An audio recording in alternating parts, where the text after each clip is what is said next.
Examination of ganglion कैसे करनी है। हर एग्जामिनेशन स्टार्ट होती है इंस्पेक्शन से। इंस्पेक्शन के लिए सबसे पहली चीज क्या है कि आपका एक्सपोजर एडिक्वेट हो। तो हमारा एडिक्वेट एक्सपोजर है स्वेलिंग के लिए। और दूसरी चीज याद रखें, whenever there is a pair always compare. तो ये एक हैंड्स का पेयर है, रिस्ट जॉइंट एक पेयर है, तो मैं दूसरे हाथ पे भी देखूंगा तो you can see there is another swelling on this wrist joint. तो इंस्पेक्शन पे अगर मैं इस पर्टिकुलर स्वेलिंग की बात करूं तो इसके ऊपर स्मूथ सरफेस है, इसकी स्किन जो है इसके ऊपर कोई स्कार मार्क्स नहीं है, कोई स्ट्राया नहीं है, विजिबल वेन्स मुझे नजर आ रही है, एक वेन इसके ऊपर जाती हुई नजर आ रही है। और इसके अलावा कोई पल्सेशंस नहीं है इसके अंदर। अगर इसके अंदर पल्सेशंस आ रही होती तो मैं कहता कि शायद ये आर्टीरियल ओरिजिन है, इसका कोई आर्टरी का एन्यूरिज्म है। और इसके अलावा इंस्पेक्शन पे कोई कलर चेंजेस नहीं नजर आ रही, कोई एरिथमा नहीं नजर आ रहा, कोई स्कारिंग नहीं नजर आ रही मुझे। और उसके बाद मेरे पास इसकी शेप आएगी। इसकी शेप जो है ये globular to round in shape है।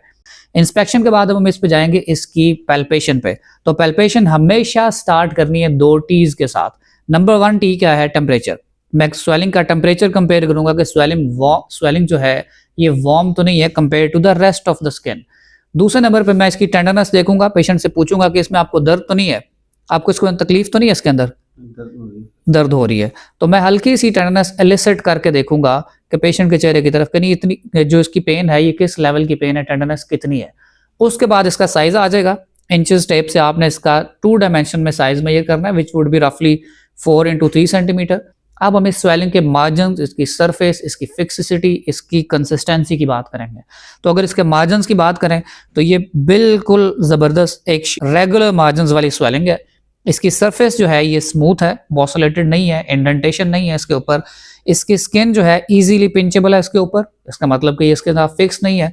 और अगर मैं इसको मूव करूं तो ये नीचे भी मोबाइल है, इसका मतलब ये डीप स्ट्रक्चर्स के साथ भी फिक्स नहीं है।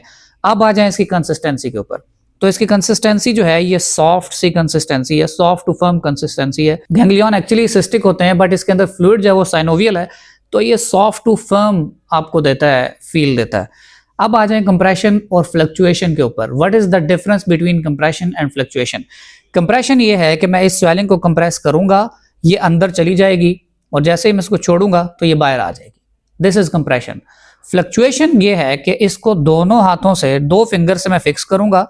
जब मैं इस साइड से स्वेलिंग को दबाऊंगा तो यहां से उठ जाएगी, और जब मैं यहां से दबाऊंगा तो ये साइड रेज उठ जाएगी। तो इसका मतलब क्या है कि ये इसके अंदर, इस स्वेलिंग के अंदर कोई सेप्टाज नहीं बने हुए, इसके अंदर डिवीजन्स नहीं है जो अलग से जिन्होंने कंपार्टमेंट्स बनाए हो फ्लूइड के अंदर।